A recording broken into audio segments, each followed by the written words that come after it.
Assalamualaikum warahmatullahi wabarakatuh. Alhamdulillah, pada kesempatan kali ini saya akan menyampaikan atau menjelaskan mengenai array, ya. Jadi mengenai array. Nah, jadi sebelum saya jelaskan apa itu array, bagaimana cara membuat array, ya. Jadi saya jelaskan dulu. Biasanya itu kalau misalnya mahasiswa itu belum mengerti atau belum paham apa itu array. Nah, tapi kalau misalnya dibilang atau dikasih tahu tentang tahu dengan matriks itu tahu. Ya, karena di dalam di SMA mungkin ya sudah dipelajari ada matriks. Jadi ada beberapa macam matriks ya. Ada matriks kolom, ada matriks baris, ada matriks nol, contohnya seperti ini. Matriks identitas, matriks transpose, ada matriks yang dua seperti ini ya. Ada baris kolom, ada yang cuma satu, begitu. Nah, array itu adalah kata lainnya adalah matriks. Jadi sama seperti matriks. Jadi nanti kita bagi array ini di sini akan menjadi dua macam ya. Ada array satu dimensi sama array dua dimensi. Jadi array satu dimensi itu adalah matriks baris yang hanya punya baris aja, hanya satu baris ya, tapi banyak kolom ya. Dan kalau untuk dua dimensi yang seperti ini, yang matriks yang ada baris ada kolomnya. Nah, jadi array itu apa sih? Ya mirip-mirip kayak matriks lah. Ya. Oke. Definisinya. Array itu adalah variabel yang dapat menyimpan sejumlah data sejenis bertipe sama. Jadi array itu sama seperti kalian buat variabel integer i, ya, integer j, integer nama, integer nama, string nama, kemudian real hitung, begitu, real hasil perhitungan, begitu. Nah, sama, itu adalah variabel kan, i, j, nama, hasil perhitungan, itu adalah variabel. Array juga nanti diibaratkan sebagai variabel. Adalah variabel tapi dia menyimpan banyak data. Ya, banyak data. Kalau misalnya kalian membuat integer i berarti hanya satu data yang disimpan. I misalkan nilainya sama dengan 3. Ya udah, berarti i hanya menyimpan nilai 3. Tapi beda sama array. Array ini akan menyimpan banyak data. Bukan hanya satu. Jadi bisa 3, 5, 7, 9 disimpan dalam satu array. Jadi menyimpan data yang banyak dengan tipe data yang sama atau tipe data yang sejenis. Jadi misalkan integer i sama dengan 3, berarti kalian hanya menyimpan di dalam variabel i hanya menyimpan satu data berupa data integer dengan nilainya adalah 3. Tapi di dalam array, dia variabel array menyimpan lebih dari satu data, misalnya 3, 5, 7 tadi, dengan tapi jenis isinya itu sama. Misalnya semuanya integer, atau semuanya string, atau semuanya adalah real. Nah, itu atau semuanya boolean. Tapi tipe datanya sama, tapi dia banyak data. Ya, begitu. Itu adalah array. Variabel yang menyimpan sejumlah data sejenis. Banyak data, tapi sejenis.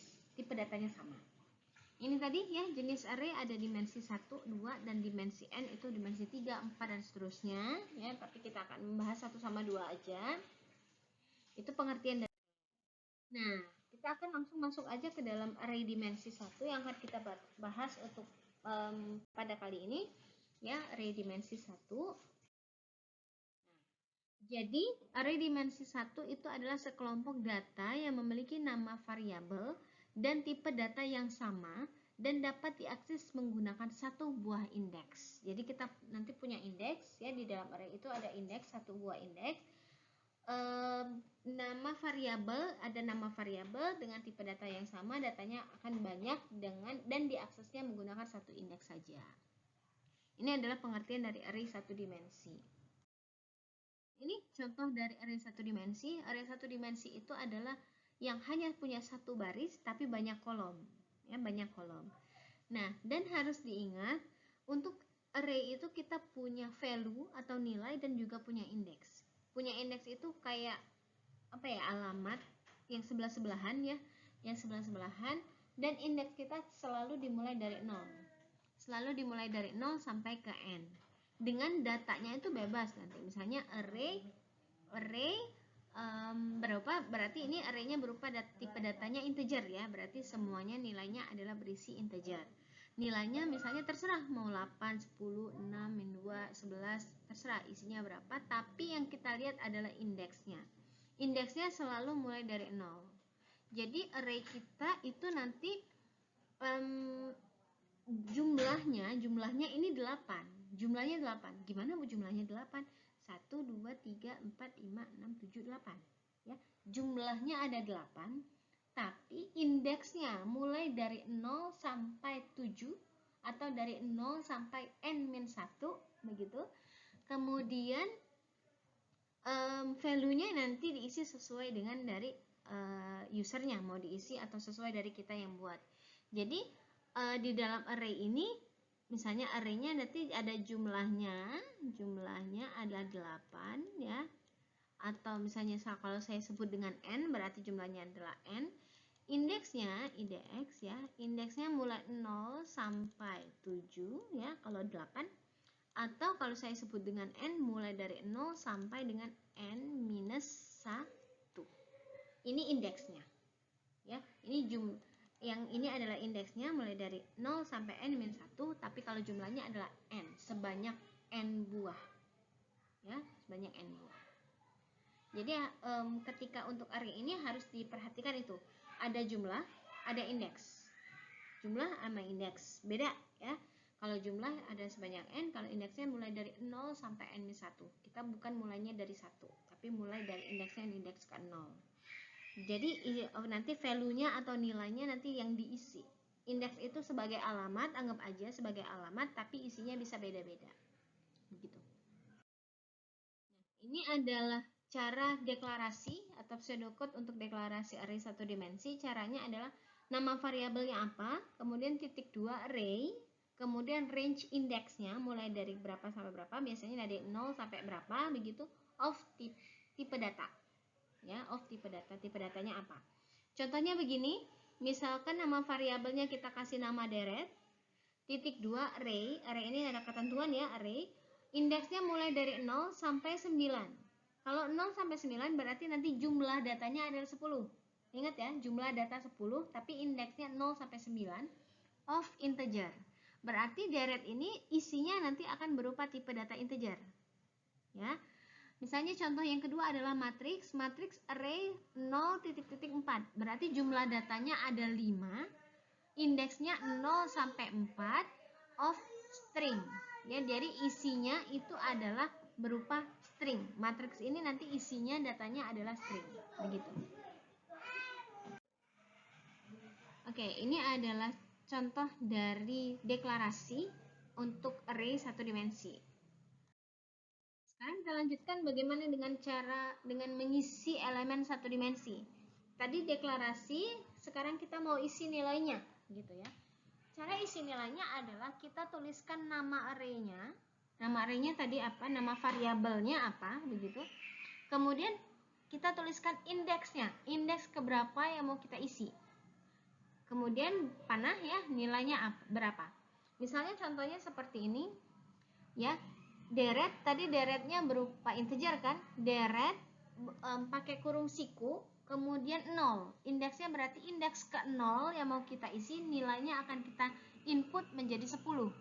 Berarti pada indeks 0 nilainya adalah 10. Begitu.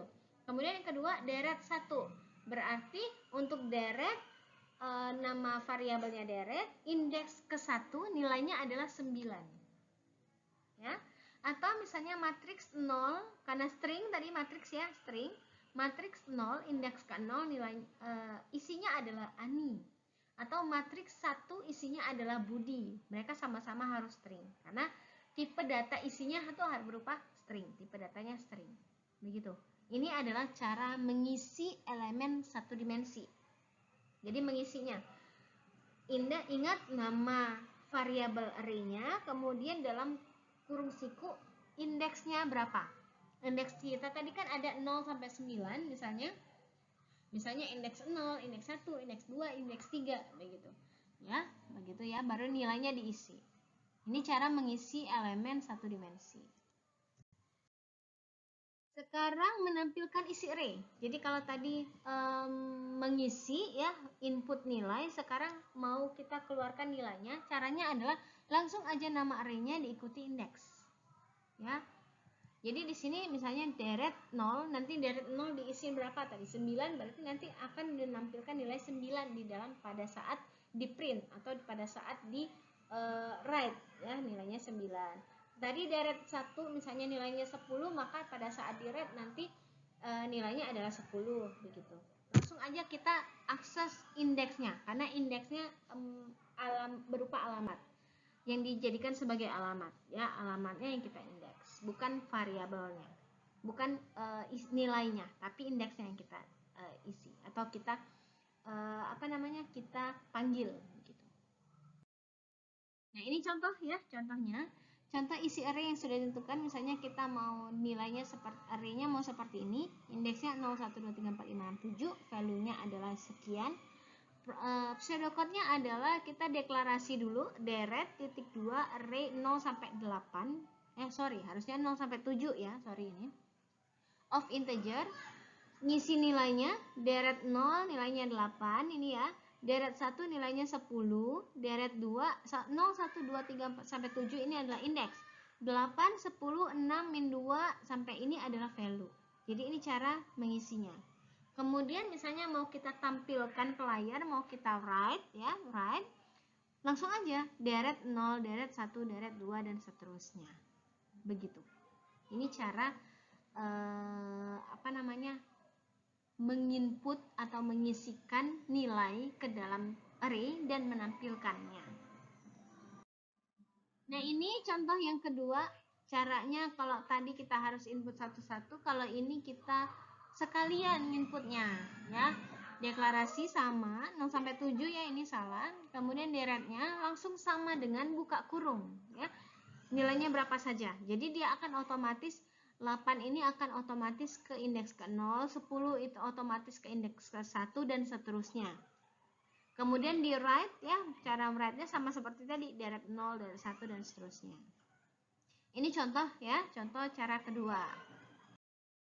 Kemudian ini contoh sudah ditentukan, kemudian kita tampilkan hasilnya dengan perulangan. Ya, kalau tadi nggak pakai perulangan, kita tampilkan satu-satu. Kalau ini pakai perulangan, kita gunakan perulangannya. Deret 0 ya, ini deret seperti yang tadi. Kemudian kita write isi array mengulangan for 0 dari 0 sampai 7 begitu.